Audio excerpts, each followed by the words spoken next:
And it wasn't on how to send emails. I do know how to.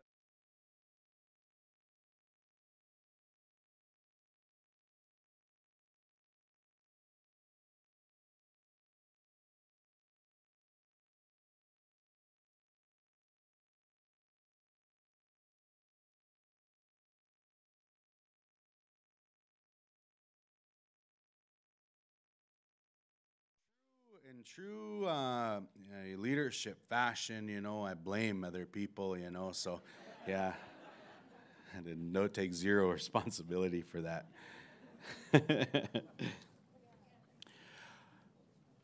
So I very much like to welcome each and every one of you to the event here today to Red Talks Education in Regina, Saskatchewan, Treaty 4 territory and homeland of our Cree relatives, our Dene. Well, I don't know, there's no Dene in Regina, but we still like them, so I mean, we'll mention them. Some of our Nakaway, our Dakota, and our Nakota, and our Métis relatives who inhabited this land first. So we're very, very honored to do that, and to start us off in a really good way. To start us off in the fashion that we do for Think Indigenous, and the fashion that we do in as Indigenous people. We're calling up here, and we've invited one of our well-respected leaders in terms of Indigenous culture and language revitalization. And, a lot of prep goes into these things. A lot of prep goes into organizing and making sure that things roll and things happen in a good way. And it's more than just the paper organization. It's more than just checking boxes and making sure all of that's important. But as Indigenous people, it's very important that we make things right with the universe, make things right with all those beautiful things that make us who we are. And one of these people that we're going to call forward, I've invited him. He's a relative of the Fort Belknap in Montana, and he's in his community. He's an educator, he's a teacher.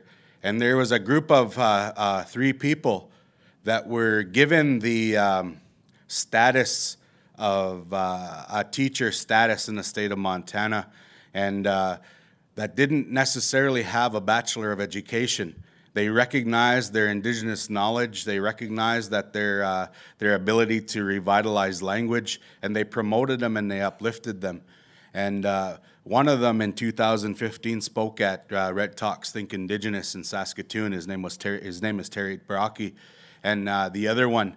And one of these other ones here, a very, very significant person that has been sharing a lot of Indigenous language revitalization in his community, is here. He traveled up last night with his family, and he's going to come forward, and we're going to call Mr. John Stiffarm to make his way to the front, and he's going to share some words. He's going to share some prayer so that today happens in a good way. So please help me in welcoming Mr. John Stiffarm.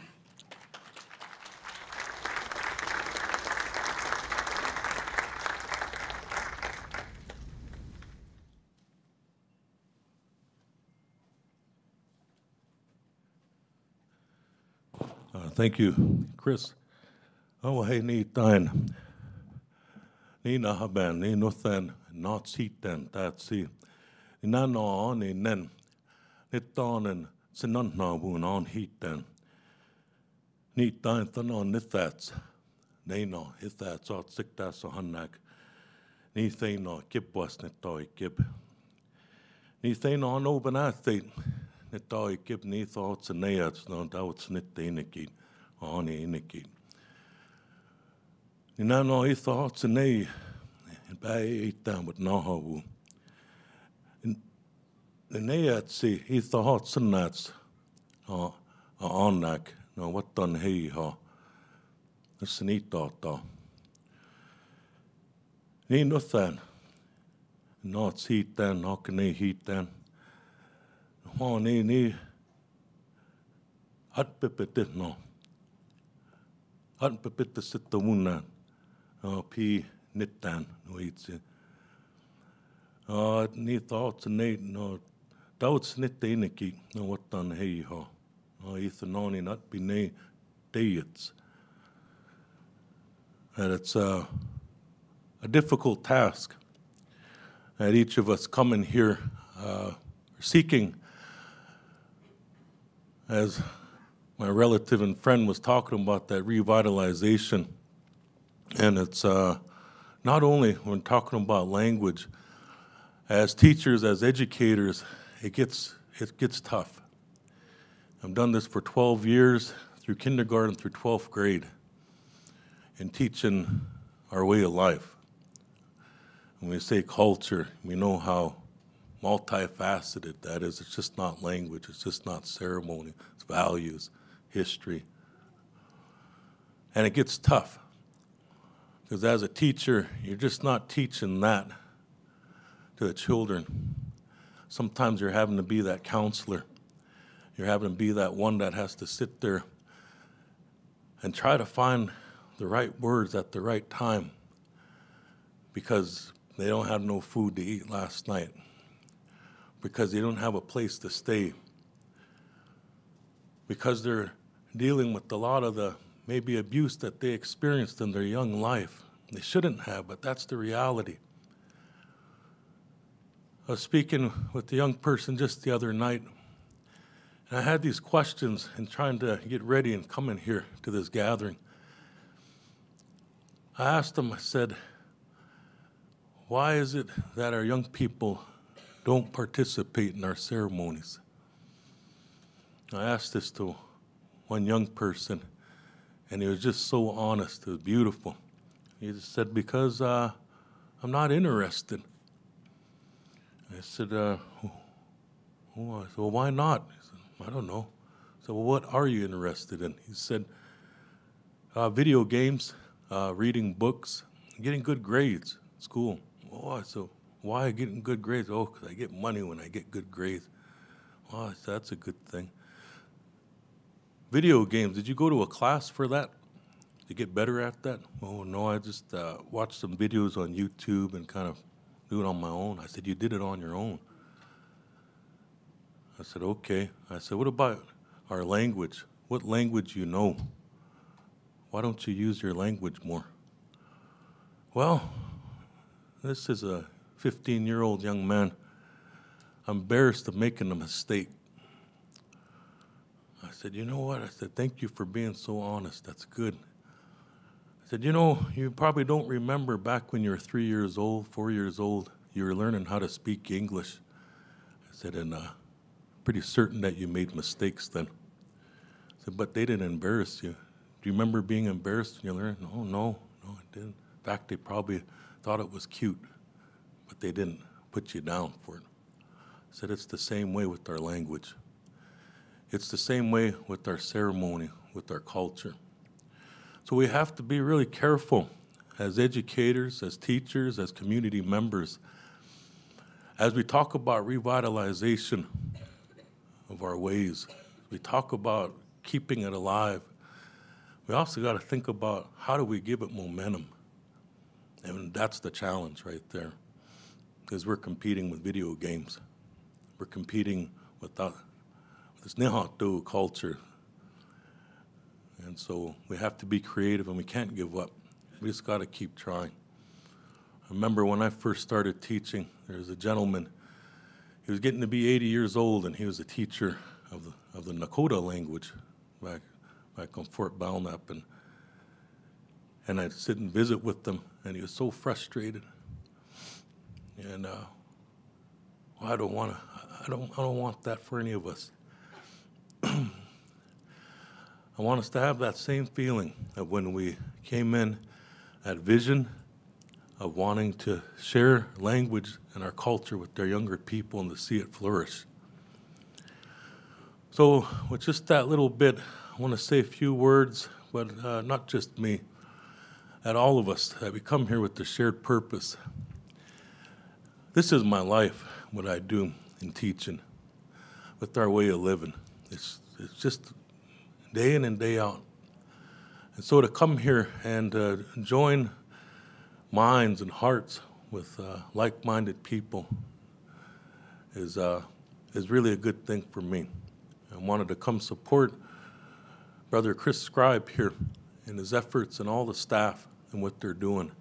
It's a beautiful thing. It's a good thing. Let's all join our minds, our hearts together, say some good words here for them and their program and for each other.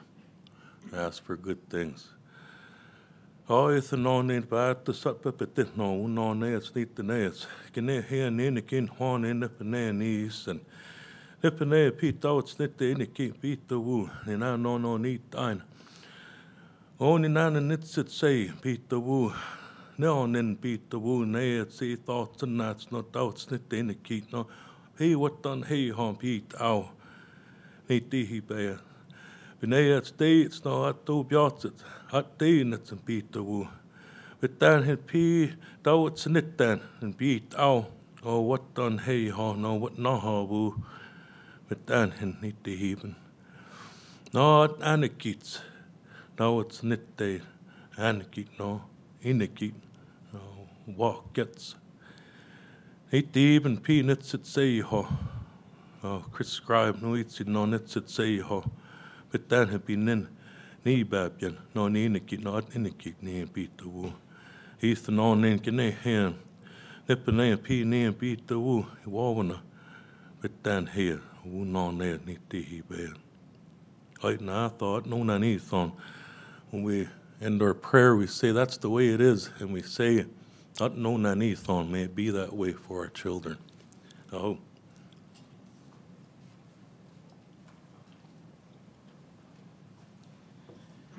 All right. Oh, well, let's all say hi, hi. All right. Usually when he's done talking, there's a standing ovation. So let's give Mr. John Stiffarm, thank you for those words, a round of applause.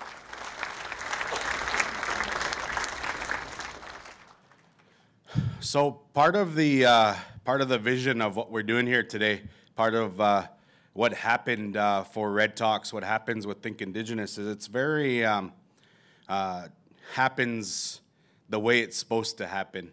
And when we got going for this Red Talks, it was an idea that just put onto social media, and it was an idea that I wanted to do.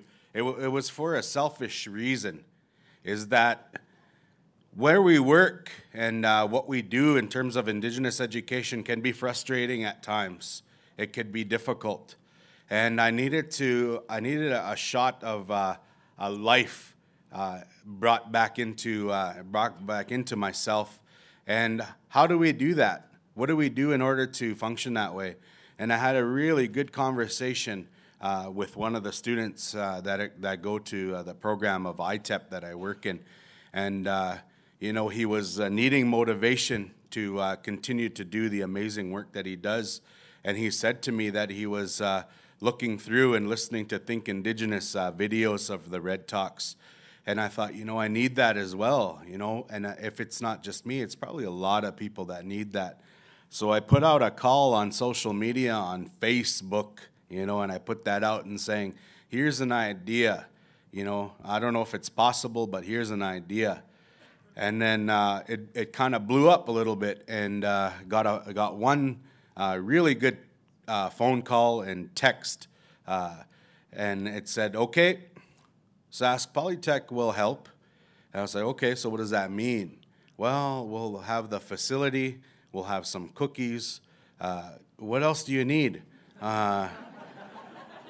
Usually we do live stream, live stream. I know this is a huge cost. I know it's a huge thing.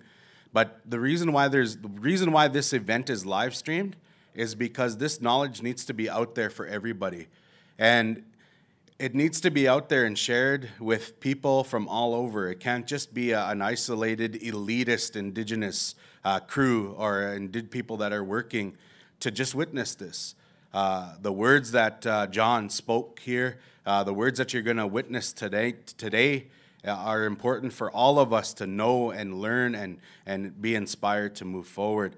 So they said, okay, we'll live stream. Is that all you need? And it was funny because it was my sister-in-law that called me. And those of you that know at SAS Polytech, Deanna Spidell, She's there's no like fooling around, or it's just like, we're gonna do this, and yeah, this person, this person, this person, and you, Chris, are gonna do this. I was like, well, okay, yeah, okay, let's do this.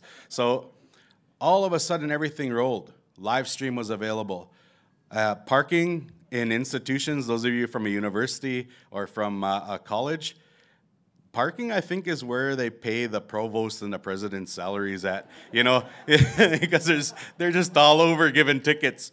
They said no, we're actually going to waive the parking for people that are coming to Think Indigenous. So the parking was waived. We talked with the people here in Regina to try and host this, and this auditorium was available. All of that flowed, and none of this is possible without the partnership with Saskatchewan Polytechnic. And we're very, very thankful, and we're very, very honored to have a partnership with them. I come and I work at the University of Saskatchewan for the Indian Teacher Education Program. We all work in our institutions, whether it be the U of R, the U of S, Sask Polytech, SIIT. We all work and we serve Indigenous people. We live and function on Indigenous land, but we always work in isolation. So this is an amazing opportunity that we get to work together. So on behalf of Think Indigenous and ITEP, this partnership is awesome. We're going to call up somebody here from our Sask Polytech family and our partnership to bring some greetings and some welcome. And we have Rian Misfeld. He's the Director of Library and Testing at Sask Polytech. So let's give Rian a big round of applause. Good morning, and welcome to Saskatchewan Polytechnic. This campus is located on Treaty 4 territory and homeland of the Métis people. Yes, Dr. Rosia couldn't make it today, so they asked the next best thing, and they couldn't make it either. So you have me. I'm Rian Misfeld, Director of Library and Testing Services, and I'm happy to be able to welcome all of you here today. On behalf of Dr. Larry Rosia, our President and CEO, who is currently in meetings in India with our esteemed Premier. We are extremely honored to host this conference. The event theme, Creating Space for Indigenous Student Success, is one that echoes Sask Polytech's continued efforts to build reconciliation and create welcoming spaces for our Indigenous students. This past June, we unveiled a new and exciting Indigenous student success strategy, which builds on success and lessons learned from our original 2009 Aboriginal Student Achievement Plan. There have been many changes since we first embarked on this journey over a decade ago. Our Indigenous student enrollment has increased dramatically, comprising approximately 19% of our student population. That's creeping up to a quarter. As well, the number of graduates who self-identify as being Indigenous has risen. We have also seen a marked improvement in our Indigenous graduate employment rate. Students are at the center of everything we do. We understand that when our students succeed, including Indigenous students, we all succeed. When you visit one of our campuses here in Regina, as well as in Prince Albert, Moose Jaw, and Saskatoon, you will find each to be inclusive. They are places where people, regardless of background, feel welcome and supported. The Indigenous student experience at Sask Polytech is a critical component of the Indigenous student success strategy. We believe that Indigenous students should feel welcome, inspired, and empowered. Most of all, they should feel like Sask Polytech is a place where they belong. Each of the 4 goals of the success strategy, welcome, inspire, empower, and belong, contribute to achieving this overarching objective and to improving the Indigenous student experience. There is a quote by knowledge keeper Myrna Yusachapi in the Indigenous student success strategy that I'd like to share as I wrap up my remarks. And this is the quote. Education is the new buffalo. The most powerful education enables learners to embrace lessons from the past and to reconcile those lessons with contemporary circumstances, skills, tools, and knowledge. These are powerful words, words that we can keep in our hearts and minds as we move forward. It is my hope that this conference allows each of you to come away with new knowledge and understanding. Thank you very much, and very much a welcome to Sask Polytech.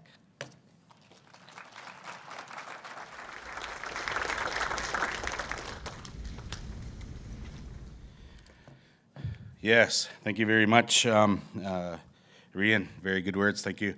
They actually, they screened all of the people that could possibly come up here, and you know, he had a few ex-wives that were Indigenous, so they're like, yeah, you can do it. And just kidding. That's the last time we're partnering with those guys over there. Yeah. Sask Polytech is gonna have a good time. No, but thank you very much for that, for those words. So part of what's going to happen here today in terms of this Red Talks, I want to give a little bit of a background, a little bit of some content to what this is. And I want to first say and mention to all of you that as much as I would love to tell you that a conference or a PD or a speech is going to actually change the world, that's going to actually make a difference, a significant difference, it doesn't. It won't, and it will never do.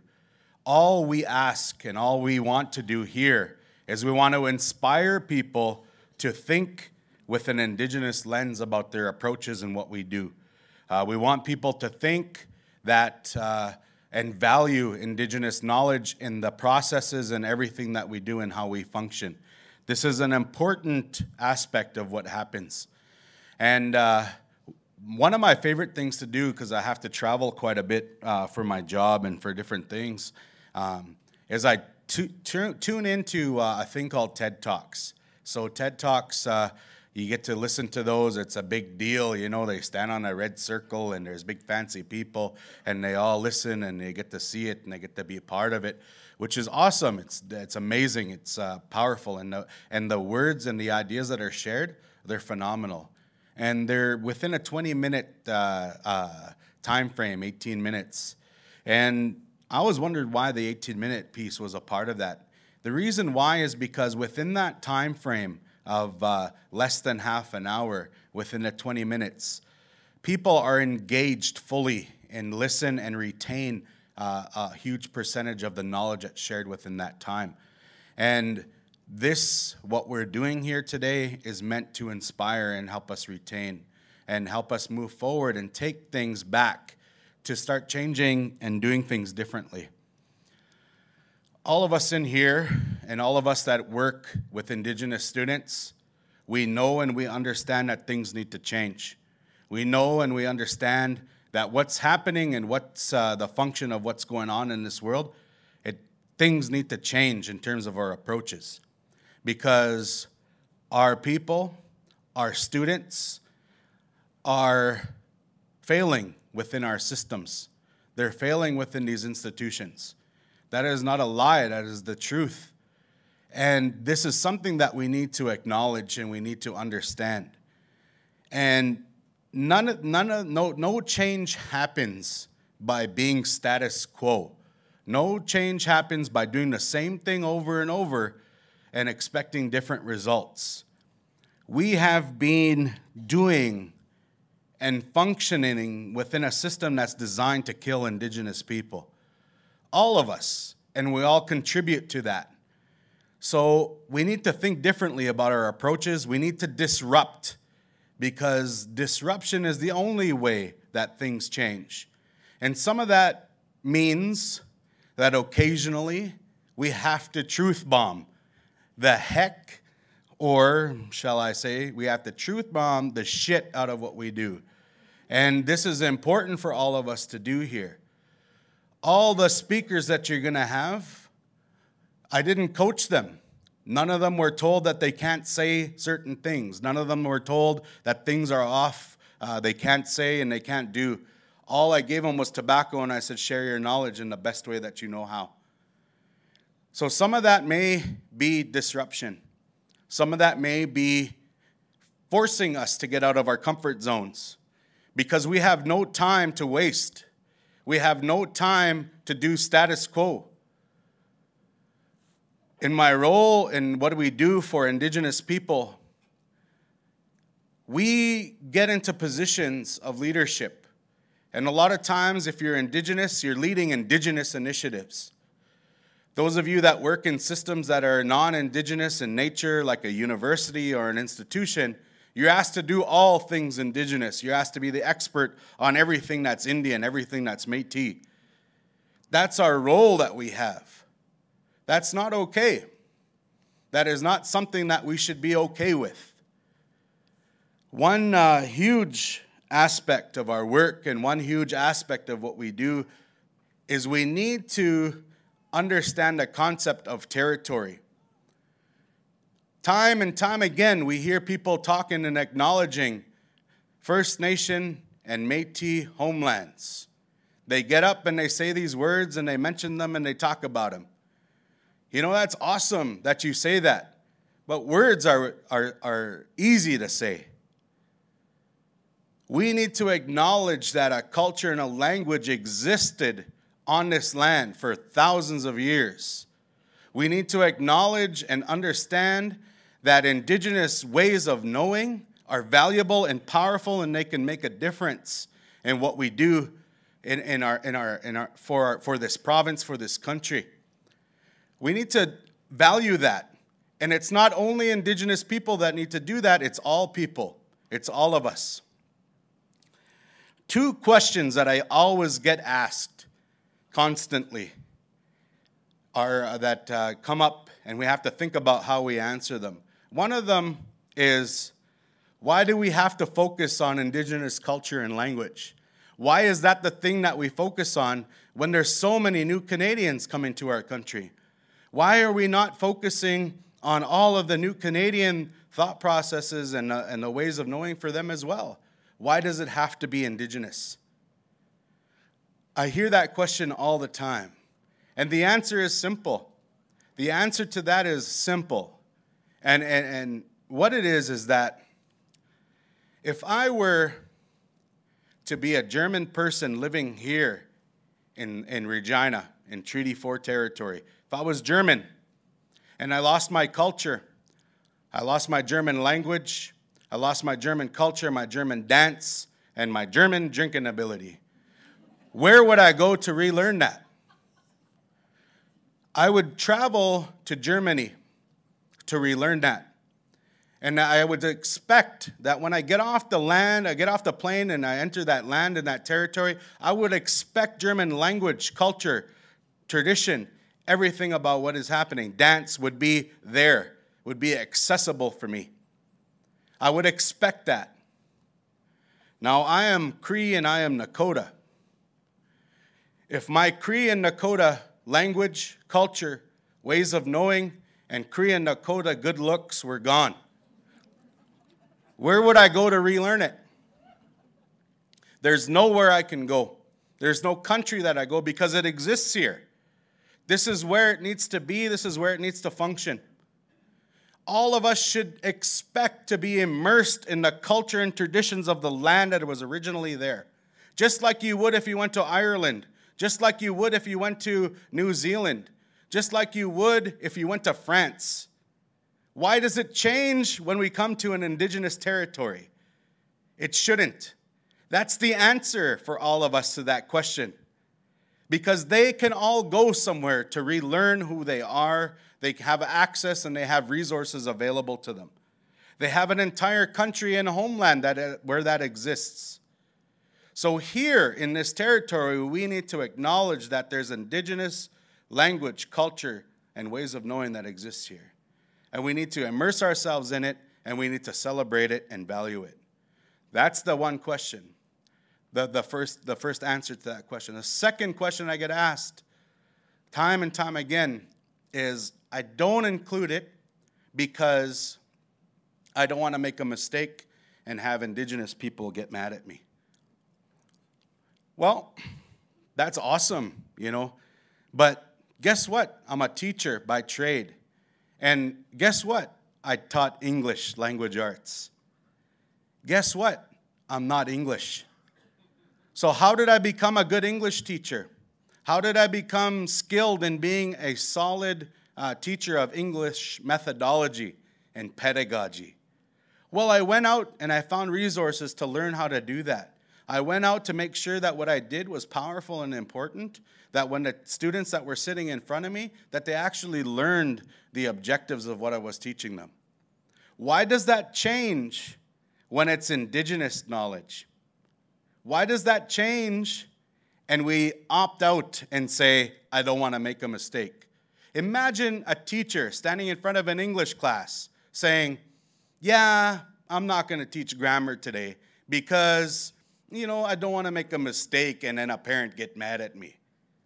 That would not fly in any single classroom. Imagine if we were sitting in a carpentry class in Sask Polytech and we said, yeah, I'm not going to teach angles today, because I don't want to make a mistake and have Mike Holmes come get mad at me. That doesn't fly. That doesn't work. We have to be able to go out and get resources. And guess what? Resources exist within our community. Indigenous resources exist. There are people in this room that have PhD level knowledge of Indigenous ways of knowing language and culture. They are here sitting beside us. They are 2, 3, 4 conversations away to finding them. So we have no excuses. Our teachers need to put in the work, our educators need to put in the work, our faculty need to put in the work, and our administration need to put in the work.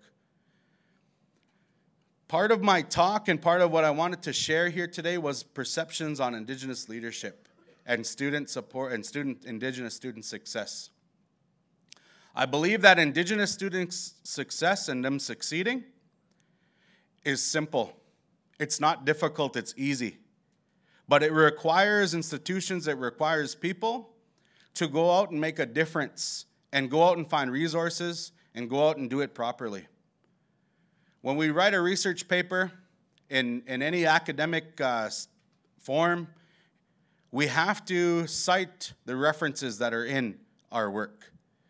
We cite them on a bibliography page. We put them on there. We put who they are. There's a form for that. We have to do the same thing for Indigenous knowledge. Where did the knowledge come from? Who were the people that were there? Who told us this? Where did it come from? We can do that. It's possible. It's something that we need to do because once we do that, once we arm ourselves with the resources that exist within our community, our students will connect to that and they'll succeed. We also need to create space for Indigenous students in any environment. What I mean by creating space is simple. They need to be able to come in, walk into a room, walk into a building, sit down in a class, and their only job is to learn. There should be no reason why they have to come into a classroom, why they have to enter a building, and they have to justify who they are as being Indigenous. There should be no reason why they have to sit there and be the expert on every Indian subject that we teach. That is not the student's job to educate a class of 150 people on everything Indian. That is the job of the person that's standing at the front. And if I can teach an English class, then somebody that's teaching that can go out and find the resources to teach an Indigenous class. So these are possible for all of us to know and all of us to know and understand. The role of principals, the role of administration, and the role of leaders needs to be just that. It needs to be people making a difference and allowing students to enter a building and sit down and learn. That's where we are. That's what we have to do. We think about where we are and what we do, and we know for a fact that students enter our room and they're carrying a baggage of a whole bunch of stuff. And they have to sit down and they have to sift through that in order to try and learn. We take that bag and we help them. We help them taking the stuff off there so that they can go and they can move forward. So that, ladies and gentlemen, is why we are here today. is that we want to make a difference and we want to influence and talk about these things. We want to hear different perspectives. We want to hear different thoughts, and we want to create resources. So I'm very, very thankful for this opportunity to do this. And I wanted to share that so we have a little bit of background for the day. I didn't expect to host today, but yeah, I'm here and I am going to host, so now I get to talk all day long. No. There'll be better speakers than this, but that's one piece that we wanted to share with all of you. So we're going to get started. We're going to get started on our day, and I wanted to start us off in that way, in the best way that we can, for a couple of reasons, and that was for that. Those of you that are on social media, do make sure and use the hashtag Red Talks. Do make that Twitter. Use Twitter as well. And there is a Snapchat filter for this, so you get some selfies going, and you get those going up there. And just before I introduce the first speaker here, I do also want to acknowledge the Federation of Sovereign Indigenous Nations Education Secretariat. This is a free event. There's nobody paid for this PD. We wanted to make it accessible for people to come in, and because it was free, and I have no money, I said, yeah, well, they'll just pay for their own lunch. And I was like, oh, it would be cool to have a sponsor for lunch. So I went to social media and I thought, yeah, sponsor would be good for lunch. And a good friend here, Rhonda and Dolores at the Education Secretariat, mentioned to me, we'll cover the lunch. I was like, oh, wow. How about the host honorarium? Hey, no, just kidding. I didn't say that. But the FSIN has graciously agreed to sponsor our lunch here, so everybody will have a lunch courtesy of them. So it all worked out in a good way. So let's give the FSIN a big round of applause as well.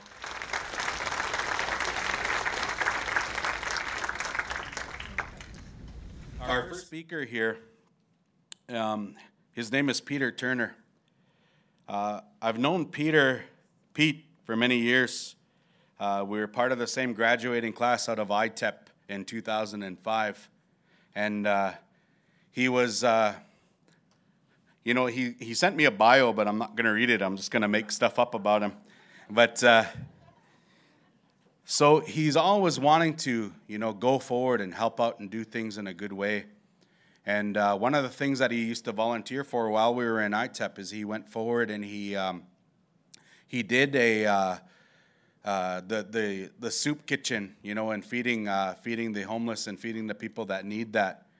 And we had an art teacher that said, Peter, I really like the fact that you do this stuff. How about you come and help me with this art project?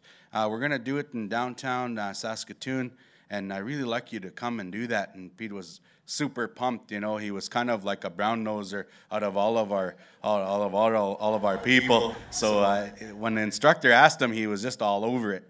And he said, yeah, no, I'll do it for sure. I'll do it for sure. Now, before he was in ITEP, Pete was in PA Penn. But he wasn't in there. He was working there. Yeah, but he was a guard, for many years over there. And he went. He said, Chris, you want to come? I was like, no, I'm good, man. I ain't going to go on a Saturday morning as if. So anyways, Monday morning, I asked him, I said, Pete, how was it? Oh, yeah, it was okay. And he was kind of like weird about it. I was like, oh, what happened, man? He's like, well, I went there, and I looked around, and probably about 70% of them were inmates that I had at PA. And I was like, oh, really? I was like, yeah, and, it's a big deal to take out a guard, he said. So I stood against the wall in the corner so that I had something in my back so nobody could jump me. and I did the art in the back. I was like, oh, yeah, no, that's good. I'm glad, But Pete has gone on to do some amazing stuff with Regina Public Schools. Has gone on to do lots of work for Indigenous communities and urban centers, and we're very, very happy to have Mr. Pete Turner come forward and share some knowledge. So let's welcome him to the front.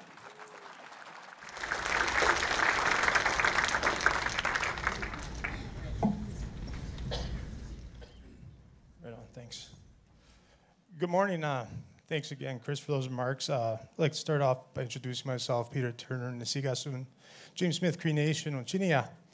I want to acknowledge, again, thank you for Treaty 4 for hosting this gathering, and as well for providing me with the employment, as I am an educator here in Regina, and I do provide a service that I know is desperately needed by my people back home in Treaty 6. So again, hi to everyone. Also, thank you, Chris, for those remarks. It's an amazing story he shared in that way. I wasn't expecting it, but it does serve as a reminder of us as Indigenous people to be cognizant of the forms we take in these colonial systems. And that's what I'm here to talk today about. I didn't even realize it was going to fit into my dialogue here, but it's a good way to start. 2 nights ago, I had about the most restless night of sleep, worrying about how this is going to go, worrying about how I'm going to talk, what I'm going to talk about. I didn't even know what I was going to talk about yet, and I laid up all night. And around 3 in the morning, I realized this presentation came to me in almost like a dream, exactly how I'll proceed here. And I was startled the next morning that I woke up. I didn't even feel tired. It was almost like I was sleeping and dreaming that. So I'm glad to be able to share you what came to me in that dream. Exactly as it came to me, and I was uncomfortable all day as I struggled with how I'm going to share these things, how I'm going to piece it together. And even as Chris started this morning, I thought, well, geez, maybe that wasn't a vision of how to proceed. Maybe it was just what do you call that? A foresight of what Chris is going to talk about. I was almost ready to say, like, stop it soon. You're treading into my presentation. But it was good. So, yeah, I'll start by talking about colonialism. I hope to one day to be recognized or just talked about as a person, as a thinker of the post-structuralist tradition, because I am a PhD student here at the University of Regina, and I've come to adopt and embrace many of these ways post-structuralists look at their subject, but as well extend that into colonialism, which they also address. So I start by sharing this graphic that I made, that colonialism is for everyone. I see this on video games, and I always wonder about video games, the games our children play. But I realize as an educator, as an adult, as a parent now, that children, student-age, school-age children, are the primary target of colonialism. And I'm not saying that as a dismissive to all the other issues going on in our experiences with colonialism, especially missing murdered Indigenous women and girls, the over-incarceration of men and women in prisons, and I could go on and on listing it, but this reminds me that even though we censor things that children are exposed to, like colonialism is for everyone. It's directly aimed at children, and it always has been. I thought of putting up pictures of, even from Europe, the coal mines of little European children with faces messed up to the point they're black because they've been working in coal mines, but this isn't about displaying the images of trauma. So I'd like to start off with the story of Mistassini. It's our university, it's our annual powwow gathering place, it's our Mecca, it's whatever any other culture or geography in the world has as its central gathering place. This was one of ours. It's not far from here, the way the crow flies, probably 120 kilometers is beneath 60, 70 feet of water, and it was destroyed about 52 years ago by our colonizers. That rock is subject to an amazing story in our cultures, but it suffered that fate at the hand of the colonizers who had their plan for the area to build a recreational body of water and a reservoir for where we get our drinking water here in Treaty 4 now. So in December, about 52 years ago, that's when they destroyed that rock. And that rock's always weighed on my mind. So I'll start there and I'll kind of conclude with rocks today. But they even have the pictures after it was destroyed. Some of the remains were included in a tribute to Poundmaker. Some of the remains were included in a cairn at the top of the hill where that Valley Lake is now. And some of them were even shipped to Parliament and scattered around the grounds of Parliament today as a sign of defeat. So we must be aware of the history of all the factors, all the occasions, all the documents, all the monuments that come and go and contribute to colonialism. And that's where I find tremendous resonance from a methodology by a philosopher named Michel Foucault, whose great contributions to the Academy are archaeology and genealogy. Archaeology being accessing archives for documents of tremendous significance. And the beauty of what's been explained about the Foucauldian method is that a person could take tremendous discontinuities and by familiarizing themselves, by becoming extensively knowledgeable about those discontinuities, concentrate them onto an articulable system or progression. And in our cases, that is colonialism. I'll share this letter I found in the archives is from Hayter Reed. Our ancestors knew him as Ironheart. I won't read too much of this letter here, but I almost wanted to post it on November 25th, a few days ago, as an honor of that anniversary for this letter. And what Hayter Reed proposes in this letter is closing all the day schools on Indian reserves in the Treaty 4 and in what is now Saskatchewan, because this letter was from 1896, and shuffling all treaty responsibilities into the Indian residential schools, which were recently founded. So this letter goes out to articulate that progression, that policy he proposed of ending on-reserve education. So it's striking that this effort was initiated in Treaty 4, and I'm glad to be here and work in Treaty 4 because it is like ground zero for many of the education-centered and treaty breach efforts that our colonizers have instigated against us. The particular regard in this letter is with George Gordon School, where they founded the Indian Residence School near enough the reserve that there was justification to end on reserve schooling and take all children into the Indian residential schools. So this is in succession with a lot of documents like the Davin Report and many others who proposed Indian residential schools. But it didn't necessarily or essentially start there. There's a whole series of things we need to be aware of that trickle out into different areas or trickle out into different directions that become the discourses, that become the movements, the efforts that gain traction.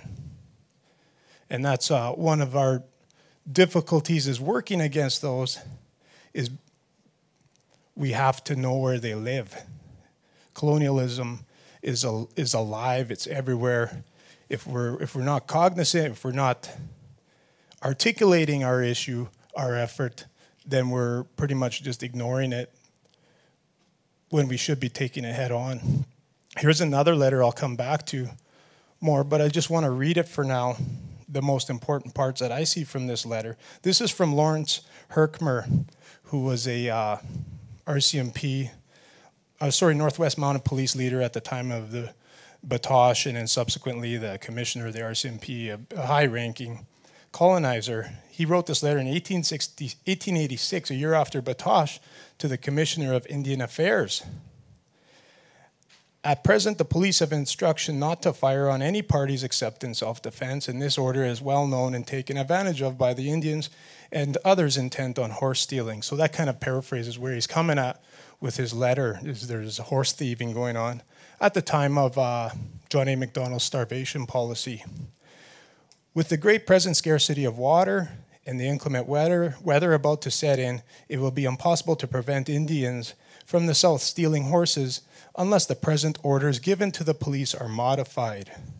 Herkimer goes on to suggest the prevalence of horse thieving must sooner or later lead to trouble between settlers and Indians. And to prevent this, I would suggest that all Canadian Indians being required to obtain passes from their agents before leaving their reserves, the birth of the pass system right there, should also be instructed that when called upon by mounted police to halt and produce their passes, they should do so at once or risk being shot.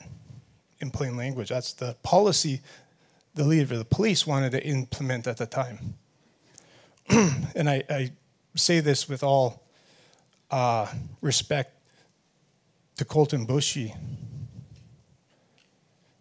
who I think needs to be stated, needs to be honored in this moment, because it is this policy that is still alive in Treaty 4, in Treaty 6 across Canada.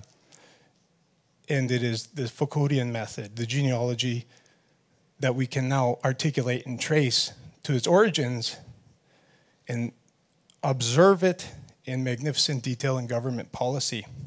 Once understood that they must either stay on their reserves or obtain passes or suffer the consequences, they believed the Indians would stop with horse stealing. In my opinion, the only way to stop horse thieving is to shoot all parties. So that's from Lawrence Herkimer.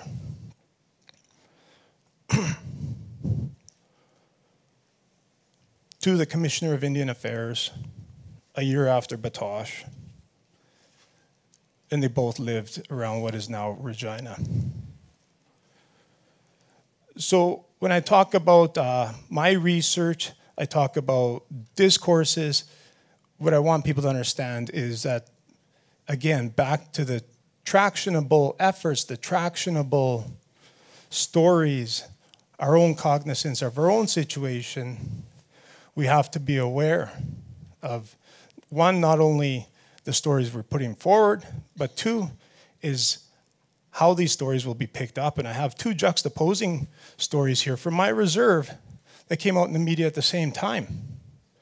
One gained little traction, and one gained tremendous traction. And both these from James Smith Cree Nation are, one is our reserve wants to partner with the healthcare industry to open an MRI clinic in Saskatoon, contribute to healthcare, which is a treaty term. The other one is the extensive mining research, explorations going on in the backyard of my reserve, James Smith Cree Nation, where they're extracting diamonds. I'll remind you again, diamonds aren't an essential item in society. It's a luxury. They want to basically dig up the north end of our reserve and disturb the river to get access to billions of dollars worth of diamonds. So my chief even went on social media, and I could see the frustration, the disappointment that we aren't opposed to development, yet this story about the healthcare MRI clinic gained like zero traction. What still has traction is the portrayal of us in this mining story. We've even been portrayed now like the petroleum industry protesters, the pipeline protesters. It is essential to protect the water. Water is sacred.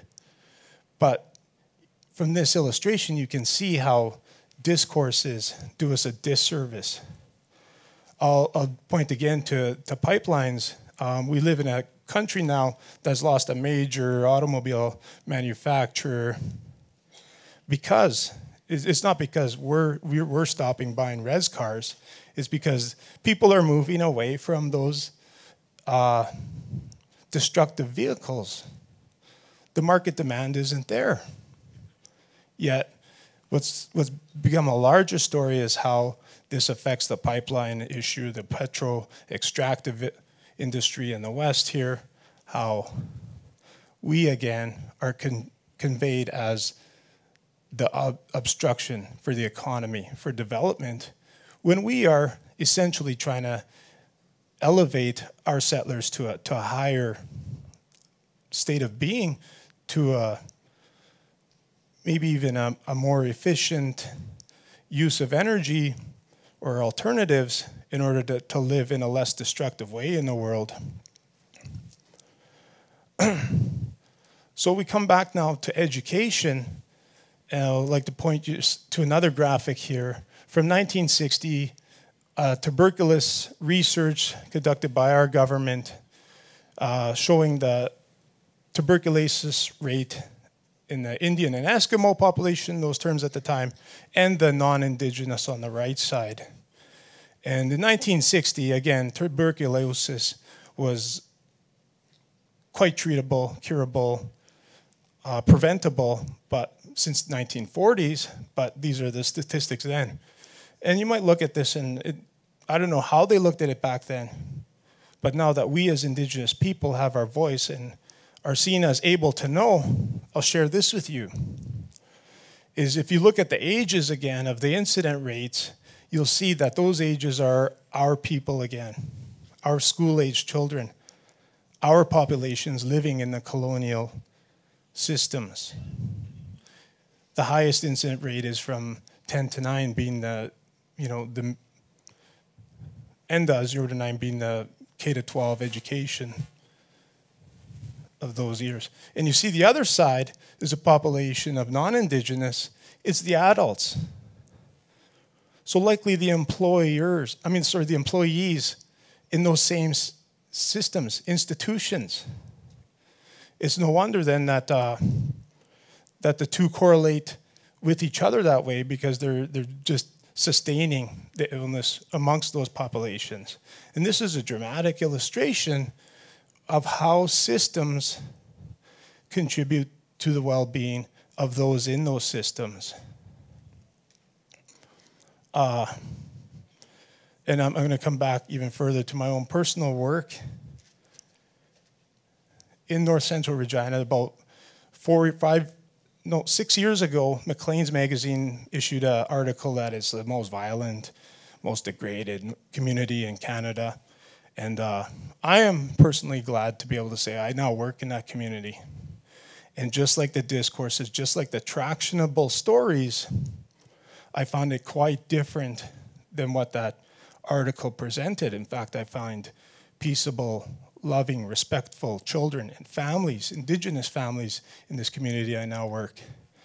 But when I got there, I was soon struck with almost an entanglement that the school I worked at, being a brand new build, I think it's only 6 years old itself, because the city of Regina invested, the Regina Public Schools invested in the community. I work at Seven Stones, which is a brand new school. And I learned that they had torn down this school named Herkimer School.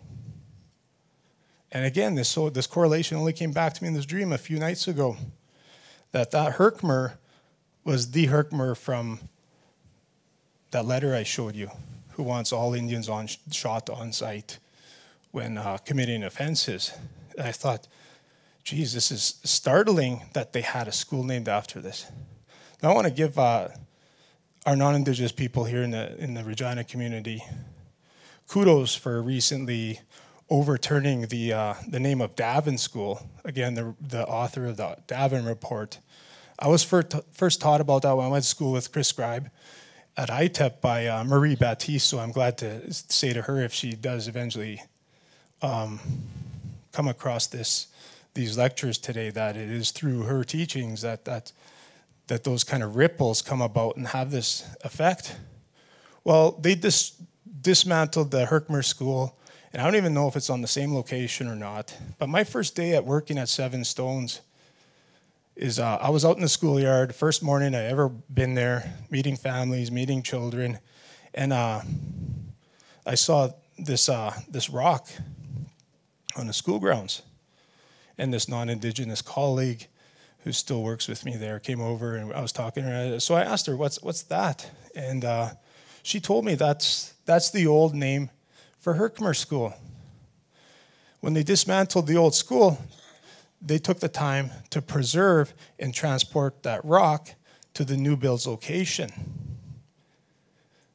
And I didn't even know this at the time. Again, the entanglement. And she said, oh yeah, one of the first things that the children did when they arrived at this brand new school is they smashed that rock. And that rock still sits there smashed in 3 pieces.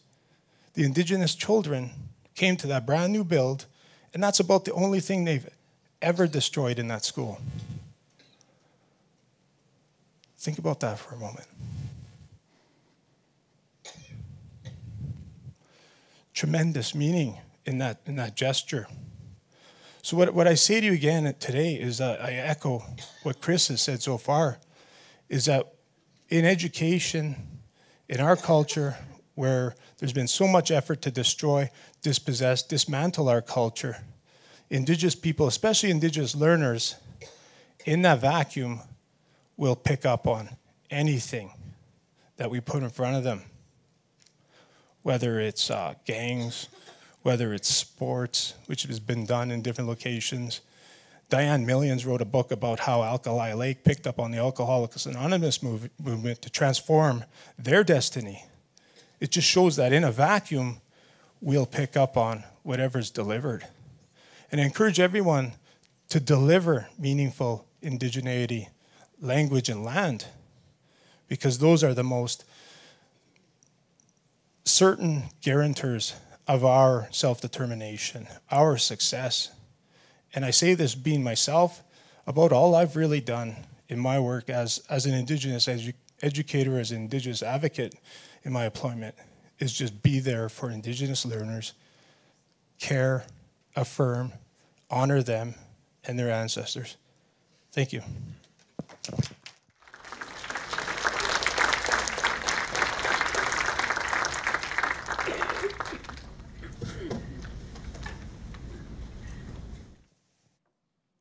All right. Let's give Pete Turner another big round of applause.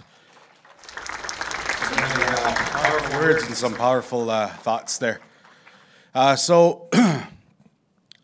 you for that presentation. Thank you for that. And yeah, you know, it was really interesting that in my school career, I remember going back and hearing lessons being taught that Sir John A. Macdonald was a hero and a father of Confederation and somebody that you know, we should be looking up to.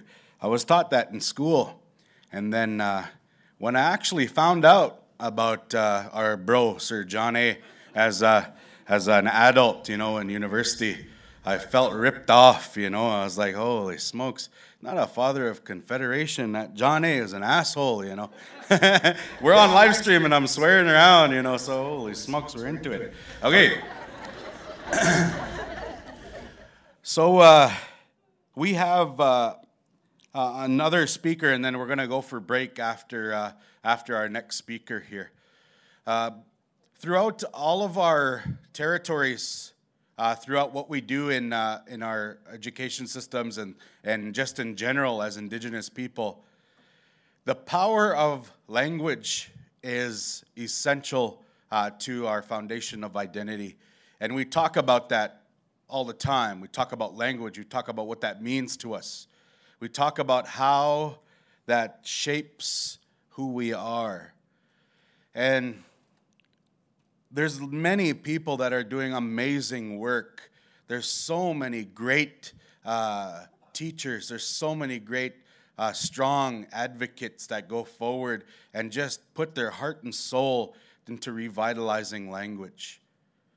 And this is awesome, the work that happens. And I get to witness it. I get to see it in the role I have at the university. I get to see the work that happens and what goes on. And the people and how they develop and what they do is inspiring to move for us moving forward. Now, one of the lessons that I was taught to speak to this importance was shared with me while I sat around a drum with one of my brothers and our next speaker here. And while we sat around the drum, this man is a lead singer of a champion drum group. He's a champion dancer who's put his outfit away, you know. He can't handle the fame of dancing, you know, so he put his outfit away a little bit, you know. But he has been a person that a lot of us look to in terms of revitalizing our Nakota language. We are in a state of emergency and crisis. And I say that, and I get emotional about it, because this is my language. This is the language of my grandmother, of my grandfather, of my ancestors. And the state of emergency is that the language is not being spoken by our people. And we want to make sure and bring that up. So one of the people and the champions comes from this territory in revitalizing language, comes from this area. And while I sat around with him at the drum, he was sharing songs, and he was using the words of my grandmother, of our grandparents. And he was explaining the meaning of them. And he was using that in a really good, welcoming way. And it was powerful and it was impactful. And he extends that teaching and extends that knowledge beyond singing. And he sets up camps and he does amazing work. And I'm honored here to welcome my brother to come down to the stage to share some of the work he's doing, to share a little bit of insight and some thought on our identity and who we are. So, ladies and gentlemen, please help me in welcoming Junior Shunkawashte.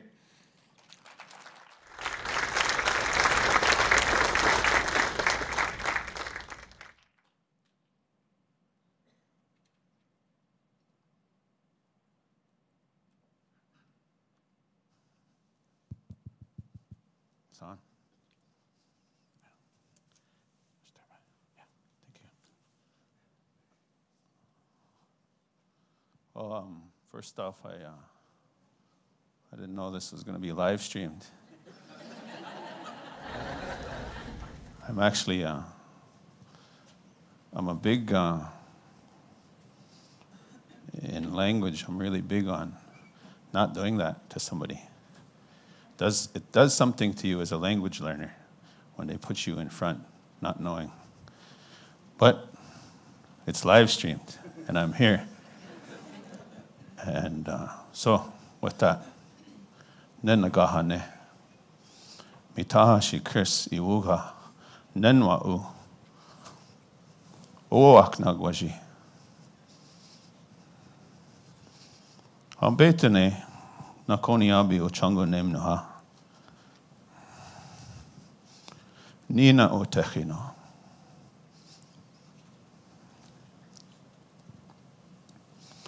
Hekta Homakshina Handa, Mitugashi and Decha. Uspe Mako Waji. Amwajisten Wanija.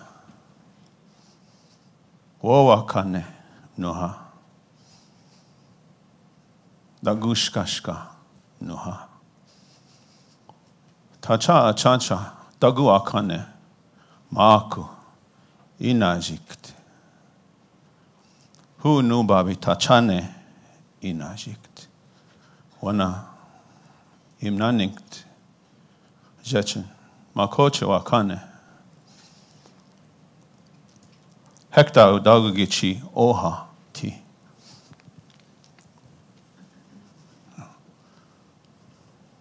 Ambane weksuyach. Je. Nemie J.R. Shungawashte Mato Skana Ektawati Vitau injutu Vaida Togapa Wagia Huya Michingshish Chashmuyabi Hukshitugapa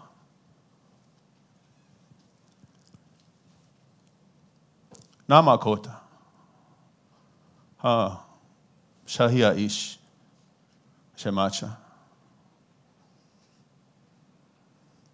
Nakon Jonah Naknuha. Nina Jonona. Amanewek suya. Hektauga odagugichi. O chango ne mawani naga.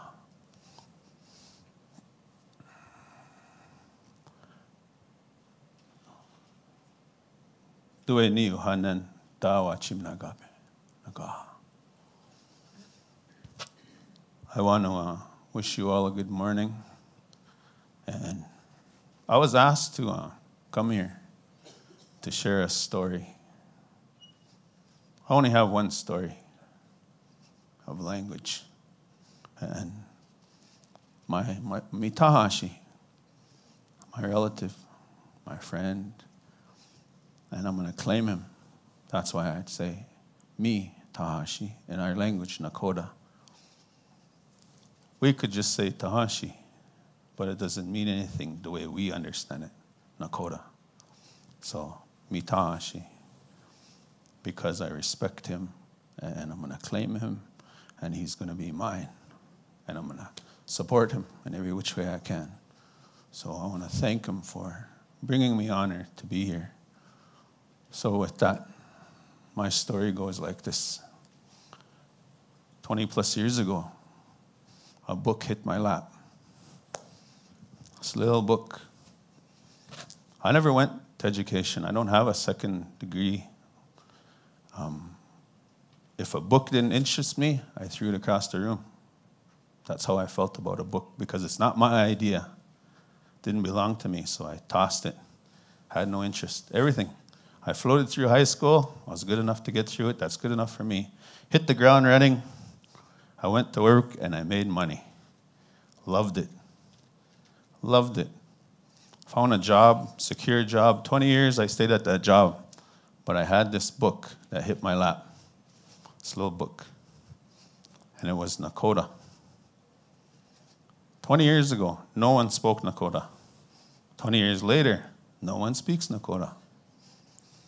And I often wonder why. Why are we not teaching this? Why is this not a part of us? Because Nakota, we're in Nakota territory. We're in Cree territory. We overlap. It's the stories that I'm told. We shared. So I wonder, well, how come we don't teach this? How come this is not flying in our schools? How come it has to be dire need for us to shake it up? So 20 years, job, security, made great money, 6+ figures, but I wasn't happy. All that money every month, just no bills, just all this money I could, and it wasn't good enough for me. So I just stopped one day, and I told my wife, I don't want to do this no more. She said, well, what do you want to do? I said, this. Grab my little 20-year-old book. I kind of forgot it. I wish I would have brought it. Today it's falling apart. Pages are all over, but it's still there. I know. My pack, this pack I carry, it's there. I pull it out to remind myself the choice I made. Stepped away from all that money, stress-free, all that stuff. Stepped away from it because I knew someone needs to help Nakota. Today, that's what I do. There's no money in it. I just do it because I know my ancestors, my grandparents, my great-grandparents went through hell for me to survive. So in order for that hell to survive that they went through, I need to do something about a big, important part of who we are. And I'm going to do it. If I'm broke, if I'm scratching, scrambling, but I'm going to do it. And today we're doing that. At home in White Bear, it's a little bit different. We have 4 languages in White Bear. We have the Nakawewan, the Neheo, Nakota, and Ihanktuana. 4 languages amongst our people. So today, we try to keep the 2 strongest alive, Nakota and Cree. Cree's doing well. Kids are grasping it. Kids are doing it, they're teaching it, been teaching it all in the school, but no one's doing nothing for Nakota. So we formed this little group, and we want to teach Nakota. So we're taking these little ones, and pretty soon we have adults. We have older ones that want to come and learn. So now I'm sitting, okay, well, how do I teach an adult, and how do I teach a young one? So we started with this idea. When you walk through my door, we're going to all learn from the little ones. The little ones are going to help us. And you need data, right? Is this right? School systems, you know, they need data. Well, I collect data. When I walked in, I'm scanning you. That's what I do. I watch you. I'm looking at your body language. I'm watching you, how you're doing. I'm collecting data. You know, even if, as the gentleman before me was speaking about some hard truths, I was kind of peeking, you know. I want to see who was moving in their chair uncomfortable. But I collect data a lot. That's what we need today. They want data. So we've been collecting data on these little ones, watching them grow and trying to encourage them. But I hit a wall. 20 plus years of learning. I learned since I was a little boy in culture. I was raised that way by my grandfather. And I hit a wall. Frustration hits you. In Nakota, there's no one above me to teach me. This is it. It's our generation. We have very few, a handful, but they're older, especially male. We have women teachings and we have men teachings. There's no men. So I'm at a point of frustration, and I'm trying to walk over frustration and walk through frustration with no help. And I don't know how to do that. So I sat my mothers down last night. And I sat in front of them and I asked them, I said, how do I get past frustration? And I need my mothers to do this. I can't. I can't do this without them. So I listened to them. And in my road of language, something keeps coming back to me. My first teaching. Tacha achansha. Dagua kane nuha. Dagushkashka. Wowaka. How are we supposed to learn language, culture, and identity if we don't understand ourselves? I don't know. So now, I looked at my moms last night and I told them, you know what? All the things we're doing are good. They're great. I love watching the little ones. I love watching all the adults grow and be happy. And yeah, I got identity. But I'm frustrated. And I'm supposed to be their teacher. So today, we're going to make a shift going forward. And we're going to go back, because we want to say revitalization. Revitalization. Shedagohe. Snokwayashino. Just the word. Washin. Waniash. It's an English word with no life. So I need to give Nakoni Abin. Waniku. I need to give our language life. And I want to take it back to the source. So many stories of the source. My first teaching, I'm going to go home to the source. But no one ever tells me where the sources come from. So in my teaching, I want to help everybody understand that comes to learn about themselves, that you have three things with you. You have an energy that you're born with. You have a vibration that's connected to this universe. And you have two sides to you, a physical being and a spiritual being. And in order for us to relive who we really are, we need to go back to the source. So I see a lot of ladies in here. And as a man, I don't understand that. I don't understand that source. Because I'm told the source starts at first movement when I'm with my mom. As soon as you move, they gave you source. Your source is now alive. That's why I come to think, that's why when a mother is carrying a young one, when they feel first movement, something changes in them. They become happy, it changes. There's a moment for them, it changes. I don't know, I'm just thinking, that's how I think. So I need to take that back to that. And that's what I'm trying to do. Take it back to the source of reviving who we really once were, but going all the way back to the beginning of those little ones. So I want those little ones to understand who they really are, so that it's not just a sweat lodge, or it's not just a story, it's not just a ceremony. They're actually going to understand it in a deeper, it's going to have value to them, true value to them. So, my story today is that no one's going to do this for us, Nakotas, and we are in a crisis. We're at a state of no return, and there's a handful of us trying, a handful, and there's probably a handful of speakers left. I don't know how to bring a speaker back, but I'm going to try.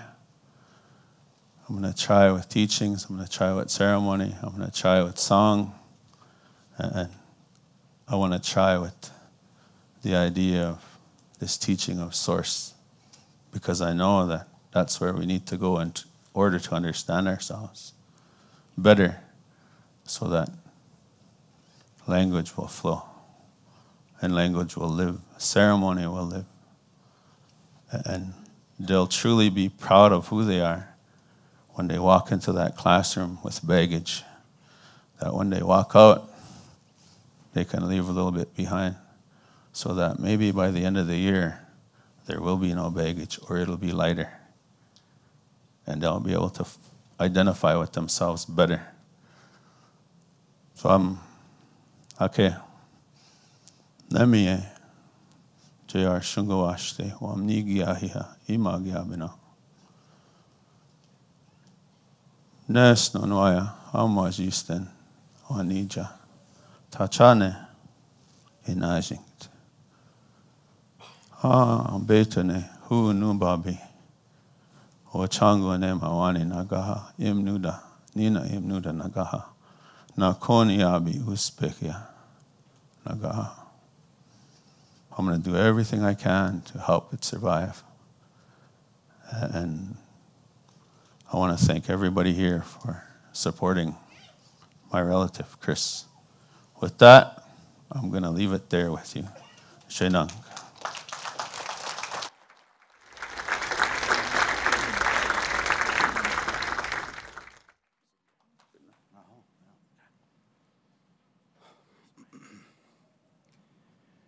All right. Hi. Awesome words. Thank you for that, and thank you for the work that you do. We have nowhere to go but up in terms of language learning and what we do there. And there's a lot of champions that are out there and doing that. So we have a little bit of a break right now.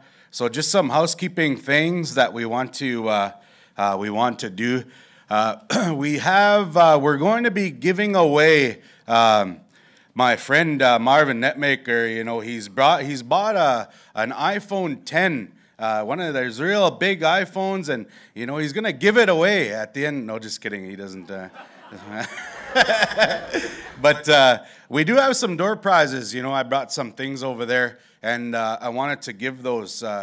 So the funny thing about this, all right. So this is a free PD. There is like zero budget. Like there's like nothing, like no money, right? So I was at my house, like looking for things for a door prize. I'm like, we gotta keep people there all day, man. You know, and you know they're gonna peace out. You know, at about 2:00 and that next break. You know, so I brought a really nice star quilt that I'm gonna give. You know, to all of the people. You know, as a thanks. You know. So I'm gonna cut it up in 300 squares and give that to you in a good way. No, just kidding. What we're gonna do is we'll take our name tags and we'll do a draw at the end of the day. So do keep your name tags handy, and don't go and tell all your cousins to come, and just all of us that are here in this. So we do have a break. Those of you that need a smoke, need a health break, you can go into this little teepee and go ahead and smoke in there. I don't work at SAS Polytech, so, whatever. I don't mind. Just kidding. Down at D, the D doors are whatever. I don't know. Maybe it's A. But anyway, the long hallway that we came in, that's where the smoking area is. That is also where the 19% Indigenous student population that probably hangs out. But that's terrible. It's live streamed. But we do have a break right now. There is coffee. There's a couple cookies that are out there, probably left. Do go for your break and come back. Be here in 10 minutes, and we'll get started on time so that we can get finished for lunch. All right. Thank you very much.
that are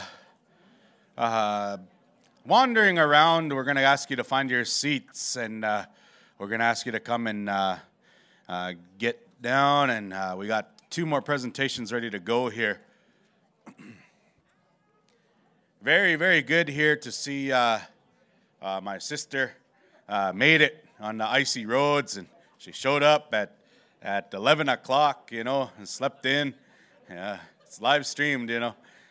People in North Battleford are listening, so I'm glad that you're here, Tashana, Tatusis.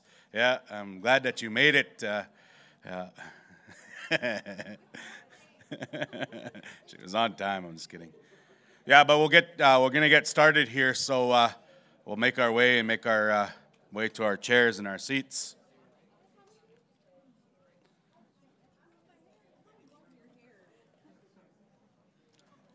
So the next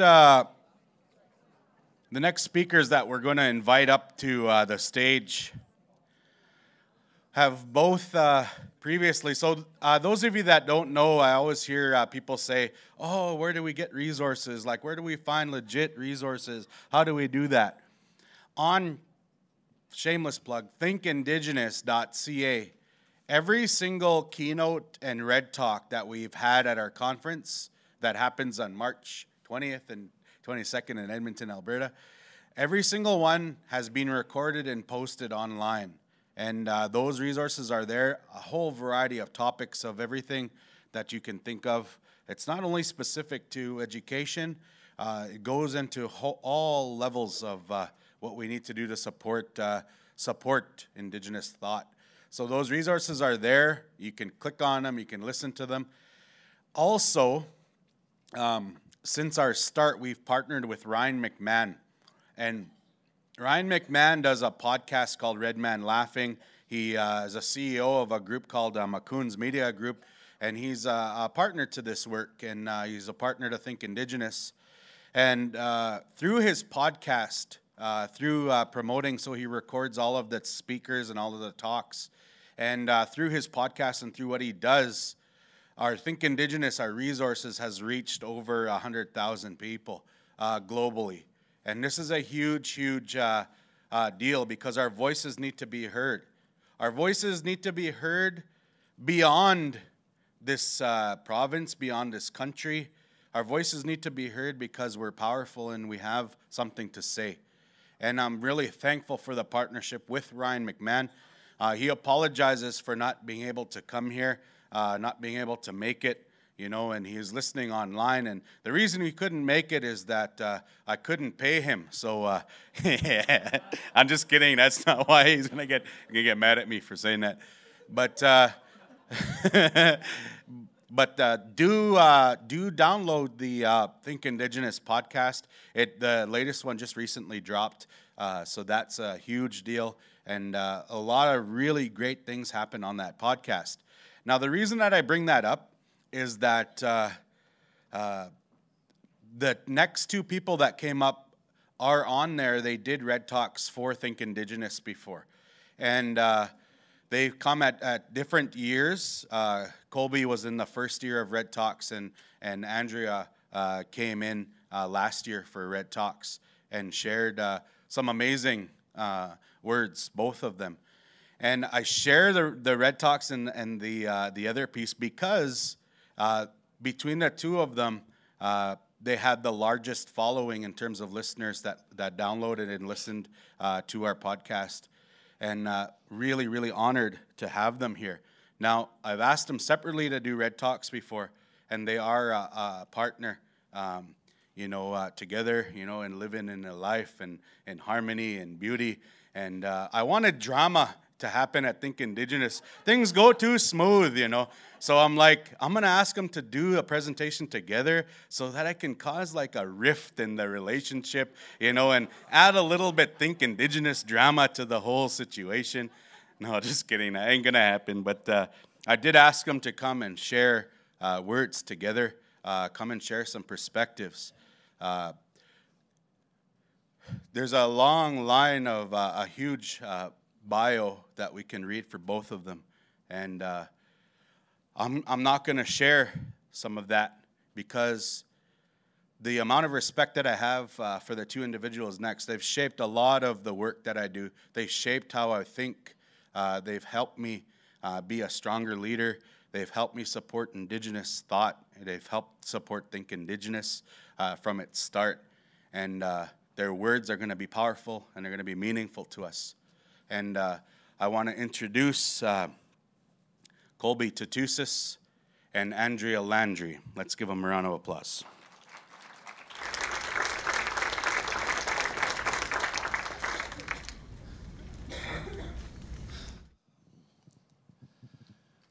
We want our nations to be strong. We want our communities to be solid. We want solid kinships. And I need to ask myself, if I want liberation within my communities, how am I contributing to that liberation?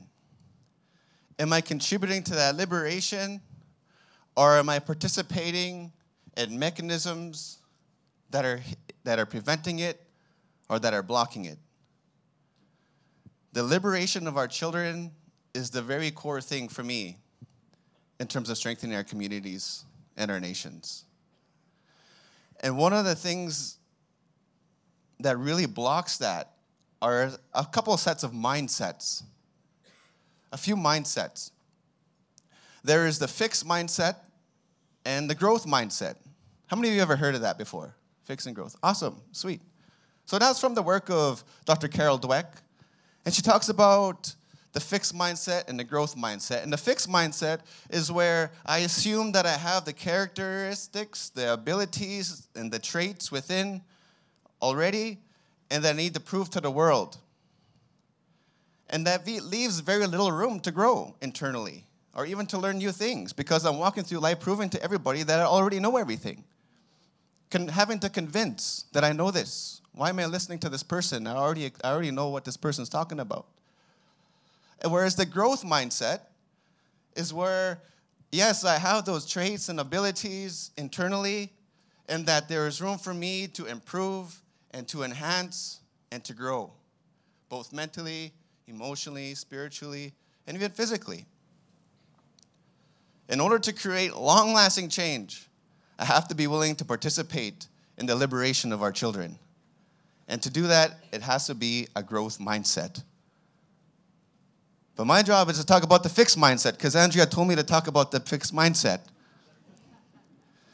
Part of the fixed mindset, what comes with that is the assumption that as adults, we are superior over children.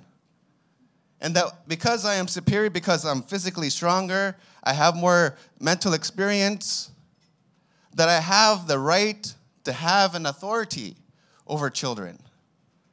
The mindset of authoritarianism is one of the main blocks that's preventing the liberation of our children. And what comes with an authoritarian paradigm? Reward and punishment. And for some reason, how many of you have dogs? How many of you ever tried to train a dog? And what do you do when you want a dog to do what you want it to do? You give it a treat. Right? So the dog rolls over, awesome, here's a little treat. And when the dog doesn't roll over, no treat, right? Or you kick it. Just kidding. I'm just kidding. The thing, though, is that we take that authoritarian approach to how we train dogs, and then we copy and paste it and use that in how we relate and how we engage with children. Children are one of the most regulated and most oppressed human beings.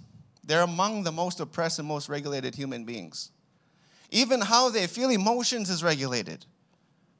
How to feel it, when is the appropriate time to feel it. Children are expected to conform and to comply to adult environments. As Indigenous people, we are continuing to experience ongoing attempts of colonialism, ongoing attempts of oppression, and yet we continue to contribute to that ongoing attempts by how we engage with children from an authoritarian paradigm. The liberation of our children is vital if we're going to strive towards strengthening our nations. And that has to include the willingness to question, am I contributing to ongoing blocks that are preventing liberation? Am I taking up space that's preventing liberation? Or am I creating space that's going to harness and fuel that creativity and the liberation that exists in children. One of the things that authoritarian paradigm does is it conditions children to become obedient. How do you know when a child is a good child? I have a daughter, and whenever she's doing her thing, people say, oh, that's a good baby. Well, what makes her a good baby? What defines her as a good baby? When she's obedient. Obediency equals good children. And that creates this conflict internally. Because I don't want RJ to be obedient. The last thing our people need is obedient good Indians. We have to be willing to stand our truth. We have to be willing to rebel and follow through and stand our ground in who we are as Indigenous people, as continuing nations who made treaty, so that there's peace and coexistence among peoples who live on these lands without compromise, without compliance. So I need to be open and willing to grow. I need to be willing to do the work that I need to do internally within myself so that I can contribute to that cause, so I can contribute to that liberation. Too often when children are grieving, we teach them and condition them and expect them not to feel their grief. Quit your crying. Keep busy. You just have to keep children busy. Surround yourself with positive people. Think positive. But they're grieving. Children are grieving. And one of the reasons why grief it remains and why we continue to carry it is because what we grieve is incomplete. And the work that we're doing is we strive to work with children and families to complete what's not complete. Completing incomplete relationships, completing the relationship the child has with their grandparent or their parent who passed away. There were some things they needed to say that they didn't get a chance to say. They didn't have a chance to say goodbye. They didn't have a chance to express what's the authentic emotions that they're feeling. They weren't given the space to be their authentic selves. Rather than funneling and conditioning children to be compliant from an authoritarian paradigm, and how can we expect them to become leaders under an authoritarian paradigm if we're robbing them from their creativity through obediency that's facilitated by reward and punishment? There has to be an alternative means of engaging with children so we can harness that greatness and that joy, that authenticity, and those creative solutions that exist within them.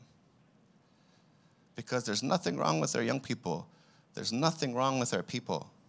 There is greatness and there's joy that exists here. We just have to facilitate that space so that it can grow. And to do that, we need that growth mindset. So we're going to ask Andrea. I'm going to invite you to welcome Andrea to the front of the room. And she's going to give us a little piece on a growth mindset.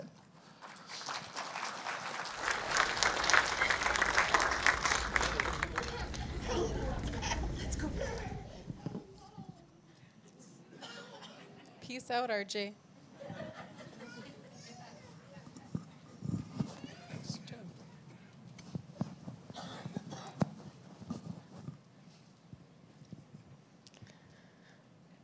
So I grew up, like many of us, in the presence of authoritarian paradigms, of authoritarian parenting styles, and even authoritarian teaching styles in the public education system. So what that looked like for me growing up was, do what you're told. Eat what I give you or you don't get to eat anything at all. If I fell down and hurt myself, you're okay, get up.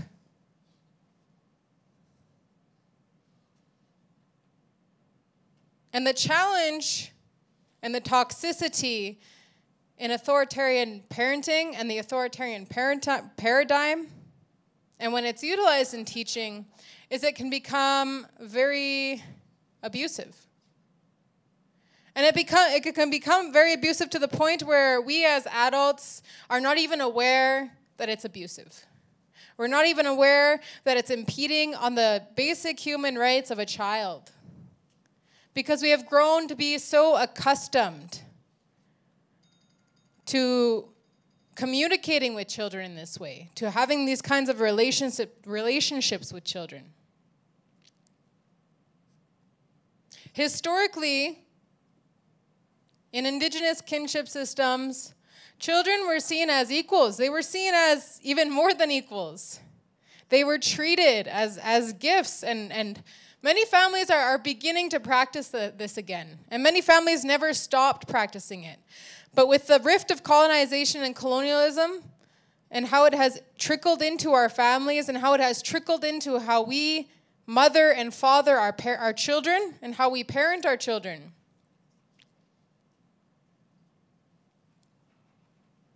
it has collapsed this concept of what a gift children are, of listening to them, of giving them the space to be heard, of giving them the space to be recognized, of giving them the space to be human. Because within our parenting paradigm of authoritarian practices, within teaching methods in public schools, even today, people might think it's just related to residential schools. No, we see it every day. Children are being shut down. Children are being told to stay seated in their desks, to listen to the teachers. They're often used, the system of reward and punishment is often utilized, as Colby was talking about. So how do we get out of this paradigm? How do we overcome this authoritarian paradigm that has become so intrinsically interweaved into how we parent and how we teach and how we interact with children?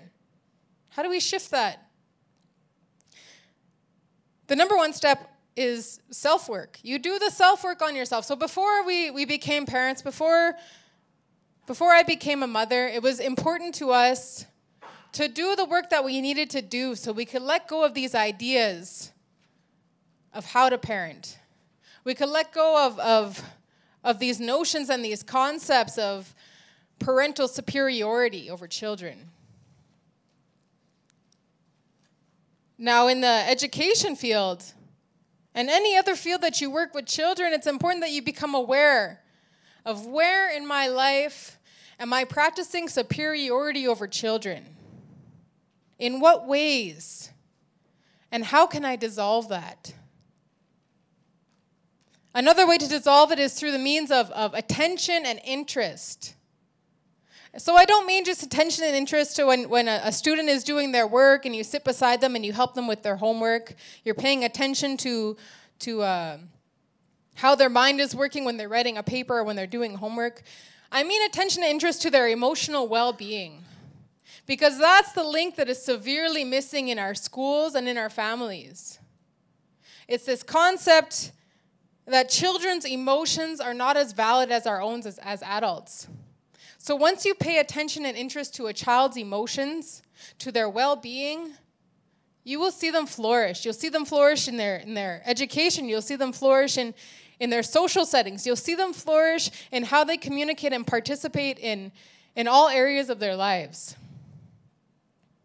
Attention and interest. And it's a deep concept. You have to think about it as a layered concept. Okay, because we can send these kids home after a day of work and they come back and you expect them, okay, focus. You know, focus on your schoolwork. You have to get the job done. You have to get the task done in this allotted time.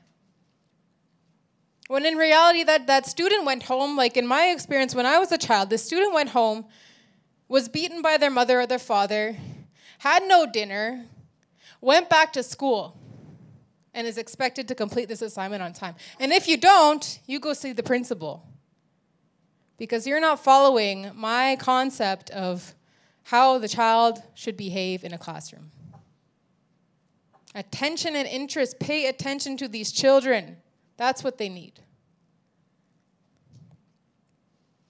What's another way that we can aid in the liberation? We can create the space to liberate these children, our children in our communities, the children that you're working with, the children in our families.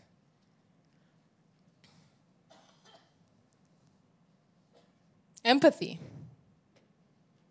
Empathy can be taught at any age to any child. So when I was 5 months pregnant, I spoke about it at my last talk. When I was 5 months pregnant, my mom passed away from a brain aneurysm suddenly. My whole world collapsed. And even though River Jackson was in the womb at the time, I knew that I had to become aware of my own emotions and my own self in order for her to understand emotions and how important it is to feel emotions when she's born. Now that she's 2.5, there's days where, you know how grief is. It hits you. It'll punch you in the gut in the middle of nowhere. You'll be doing the dishes and all of a sudden you'll feel your grief and it'll feel like there's a huge wave taking over you. And when it's just me and RJ, when Colby's away for work, I'm not going to suppress my emotions. I'm going to show her. Adults cry too. Adults feel frustrated too. Adults feel rage too. Adults feel anger too. And so I'll break down in front of her. One time I broke down in front of her. I was sitting on the floor with her and I started crying. This was a couple of months ago. And she was playing on the floor and she became aware of my emotion. And she slowly stood up and she put her hand on my shoulder and said, "Mom, you okay?" I'm trying to imitate her high-pitched voice. And I said, "Yeah, I just miss my mom." I said, "My mom's in heaven right now and I miss her." And I started crying and she said, "Mom's crying. Mom's sad." We have this idea that children's emotions are to be regulated. Yet we as adults know how unhealthy it is to regulate our own emotions. And we as adults even still attempt to regulate our own emotions. We still try to stop ourselves from crying. We still try to stop ourselves from feeling rage or anger or frustration. No, I'm not going to show that side of myself. I'm going to be positive. I'm going to be motivated. I'm going to be this, that, or the other thing. Whatever I need to do to stay focused. And children are witnessing that. So in order for our children to be liberated, in order for ourselves to be liberated as parents, as teachers, as cookums, as mushums, as aunties, as uncles, as whatever you are in your life, it's paramount that we begin to recognize, sure, positive thinking is awesome. Sure, motivational speakers are awesome. However, it's also about freedom of emotion. It's about emotional freedom. It's about empathy. It's about illustrating these things to our children and acknowledging that every child has every right to feel whatever they're feeling in any given moment, even if they're supposed to be doing their math homework.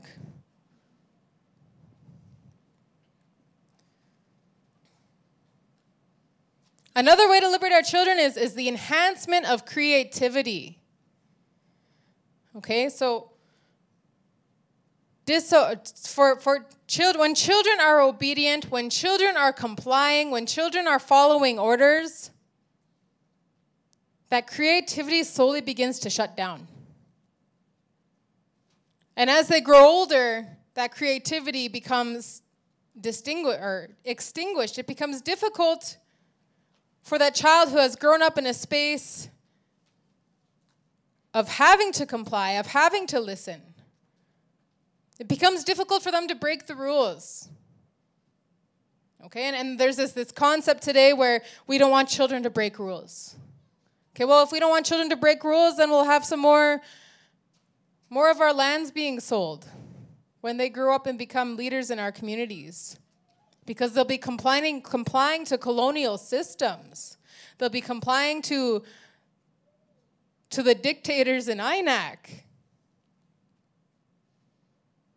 We need our children to break the rules. We need our children to feel safe enough to break the rules. Obviously, as long as it doesn't harm them or harm others. But it's important that we begin to acknowledge the authenticity in children. Because the authenticity in children is what is going to liberate us as a peoples. So when you're working with children in your classrooms, when you're raising children in your homes, it's about providing this space so that children can be children. So that children can feel whatever they need to feel at any given moment in time. It's integral for our people, for our families, for our children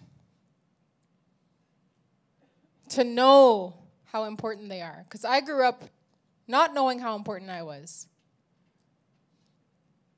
Not having the space to have a say. Not having the space to feel what I needed to feel. There's a point in time today, we're at a critical time, where our children need to be children, 100%, in order for our communities to change, in order for our communities to become liberated, in order for children to become liberated. So we're doing the best we can with the resources that we have, with the tools that we have when we're raising River Jackson. You want to come up, RJ? Come on. Okay. This is River Jackson. She's 2 years old.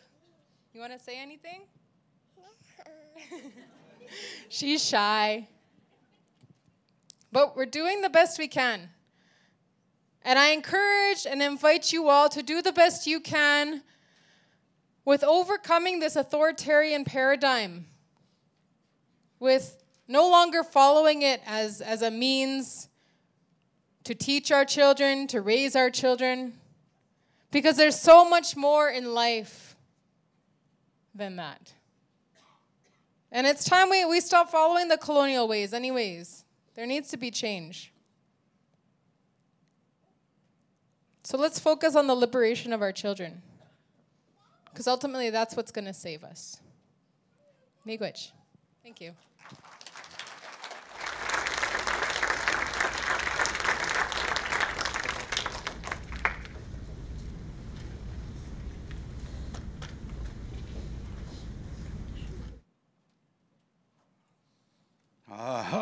Thank you. Let's give them another round of applause.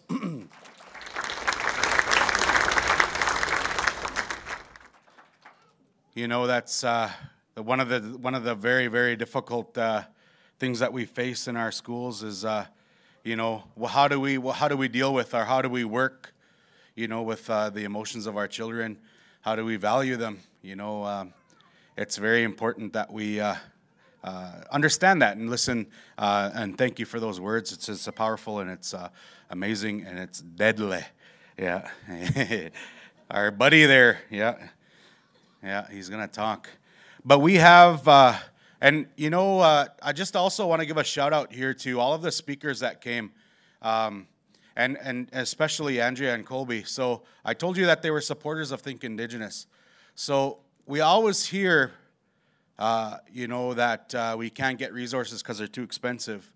They've actually, everybody that's come and supported this has donated their time. Nobody is getting paid for any of this. You know, if you think you're getting paid, you're not. But they've come to Regina.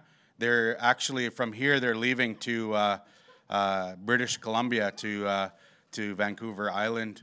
They're on their way over there, and this is out of the way. They live in Palmmaker, so they've come from Palmmaker to visit us and share some knowledge, and I really appreciate that. So let's give them another round of applause.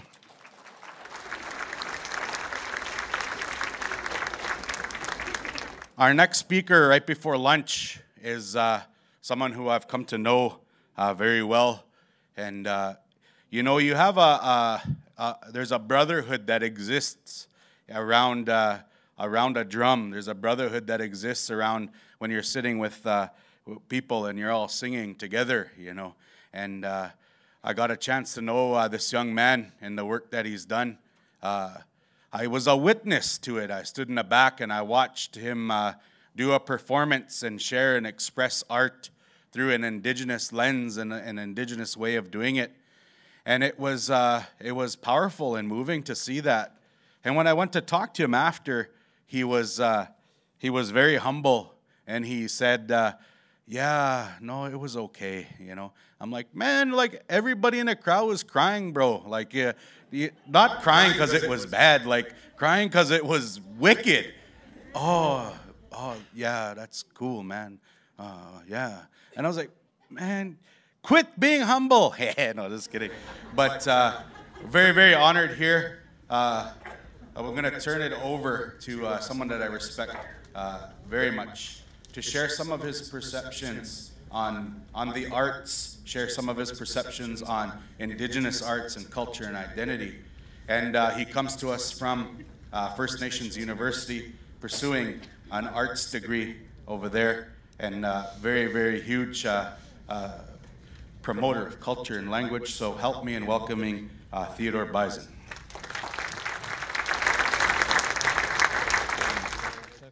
Can you guys hear me? Great, okay. Oh, nice. I've never used one of these before. I feel like I made it now, It's like, oh, what do I do with my hands?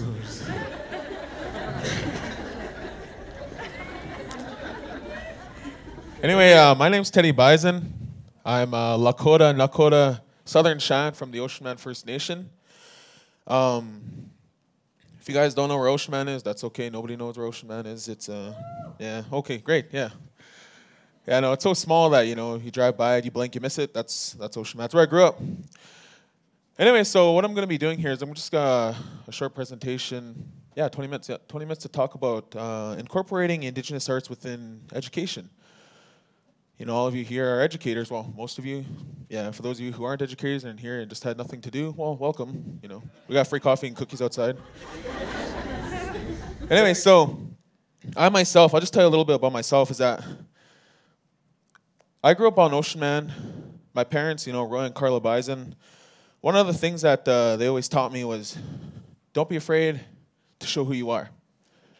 And I went to Stoughton Central School, all right, and I was the only First Nation student within my class. 32 kids, I was the only Indian. All right, so a lot of these kids would come up to me and say, hey, how do you say this in Indian? How do you say this in Indian? How do you say this in Indian? And I didn't want to let them down. I made up words.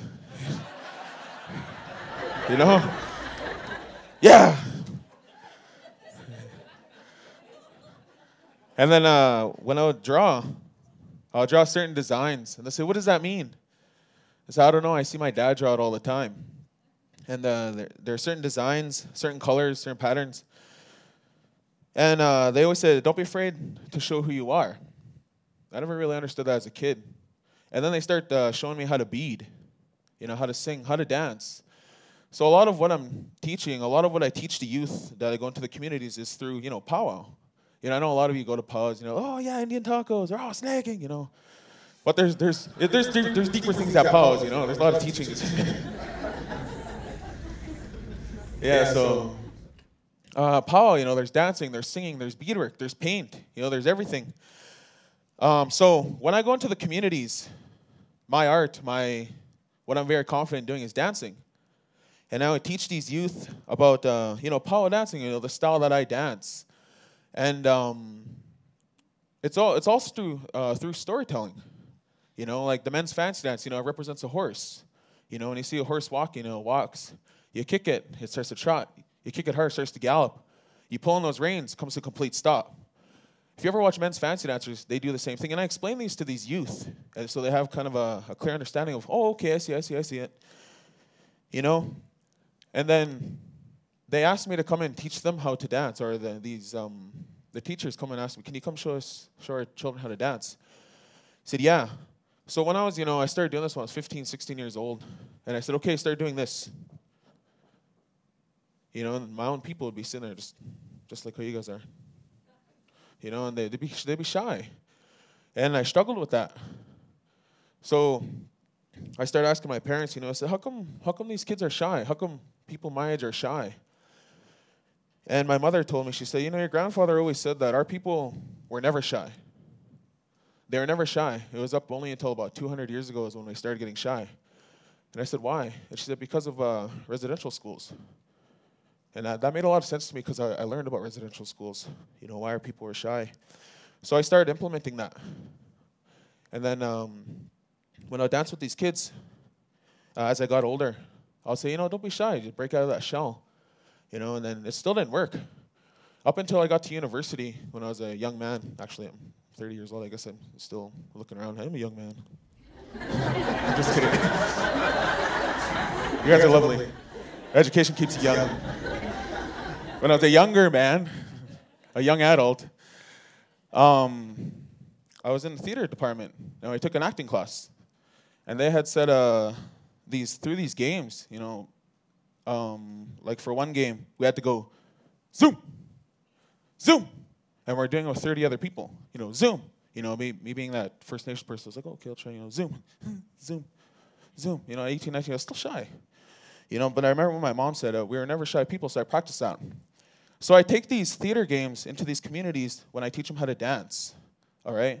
And for those of you who are who teach teenagers, very impressionable age, very, very shy, and try this. So when I go into the communities that teach these theater games, they start laughing. I'll try one with you guys right now. It's with the voice. Participation here. I want you guys to go say, all I want is a proper cup of coffee. Made in a proper cup of coffee pot. See that right there? Right there. See, that's pretty fun. You teach that with these kids, and you get 30 kids to do it all at once. They start laughing. And when they start laughing together, res kids they start laughing at each other no matter what, Ah! They start loosening up. So that's, what I learned in fine arts through theater is that these games break them out of their shell. They're not shy anymore. And then when I start saying, okay, do this, they get up and they're doing that, of course they're making fun of each other, there's no mercy, just, look at you, you're still doing it. And that's dance. So that's kind of what I do with the youth, is that theater acting games, is to break out of their shell. For the educators, I suggest that you just look on YouTube, theater games. They're great. They're really great. Anyway, so that's POW. That's kind of how I started POW, through dancing, singing. Now, one of the things I want to show here, why I have this whiteboard, I know I didn't do anything on it yet. One of the things that I teach, in POW is we have our outfits. We have our beadwork, we have our quill work on our outfits. And on these outfits, they have certain designs, certain color patterns. All right, just like how you see mine. Mine's half orange and yellow, half orange and yellow. See, to me, to my family, that represents life and death. Those are family colors. All right. And when I go into schools, and if they don't want me to dance, and I'm just like, oh, please, can I dance? But no, we don't want you to dance. We want you to talk. So through these designs, you'll see a lot of teepees, just like how you see this teepee right here. I like to thank the guys for bringing this teepee just so I can have a visual here, because I don't have anything on the screen. So a teepee. And in beadwork, see, like I said, I'm a Lakota, Nakota, Cheyenne. We use a lot of geometrics. All right, so in beadwork, you'll see teepees that kind of look like this. I don't know if you guys could see back there. If you can't, well, you should have sat closer. Can you guys see that? Okay, yeah, that's a teepee, and that's a geometric form of a teepee. All right? It was taught to me that all these designs have stories, all right? Storytelling, just like how I said storytelling through dance, just like that horse and that men's fancy dance. In these designs here, it was told to me, and I teach this to youth all the time, is that you have this triangle. Now I'm starting to realize that I don't like this hands-free mic because I'm really shaking. So this here, triangle, to me, what was taught to me by my parents, by my elders, by my aunties, uncles, they say that's your home. All right, we all have a home. Even if you're on the street, you still have a home. You still call someplace home, okay? And then up here, is our, which on this teepee, the flaps, okay? But in beadwork, or in these designs, it's told to me that these are clouds, the clouds. This little space right here, that's, you know, the physical and the metaphysical. That's that little space right there. Separates us between us and, you know, what we believe in. Then you'll see a lot of teepees with designs inside the flaps. In my tribes, these here are called spirit homes. You know, our spirits, our ancestors, all live within what we, you know, we always look up when we pray, or some people look up, you know, we pray up. Those are where our spirits are, all right? And they watch over our home. And in these teepees here, you know, you have a door, because how are you going to get into your house? And then we have designs. You know, they could be anything, different color patterns, all right? No matter what you know, like I said, I'm 3 different tribes. These designs could mean something different to you, but to me, this is what they mean, and I show this.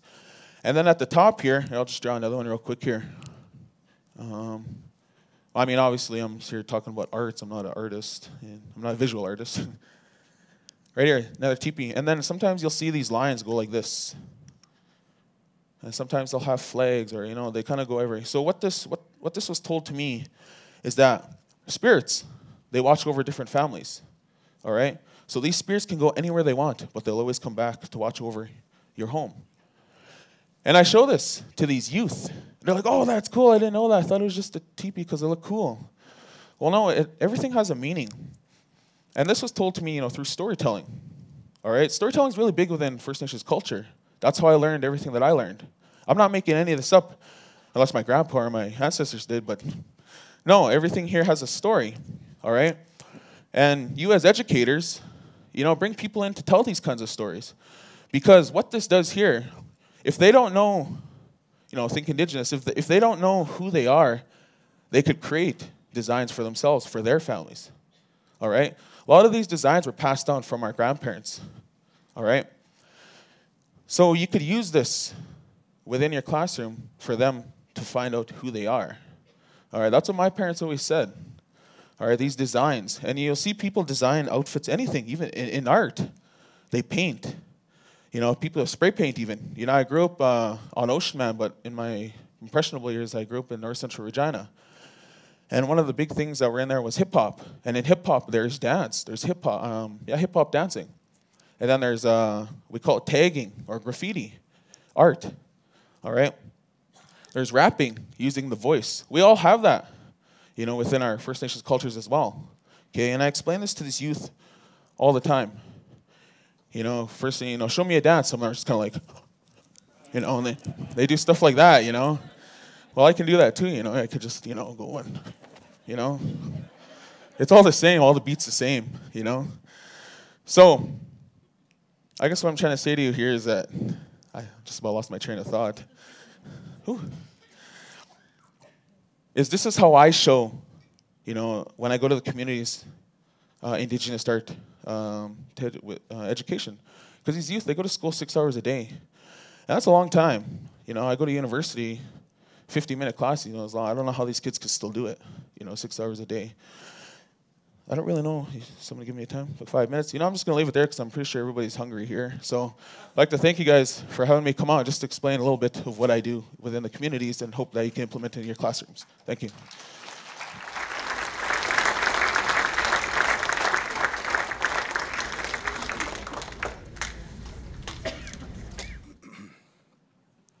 Oh, awesome. Let's give Theodore another round of applause.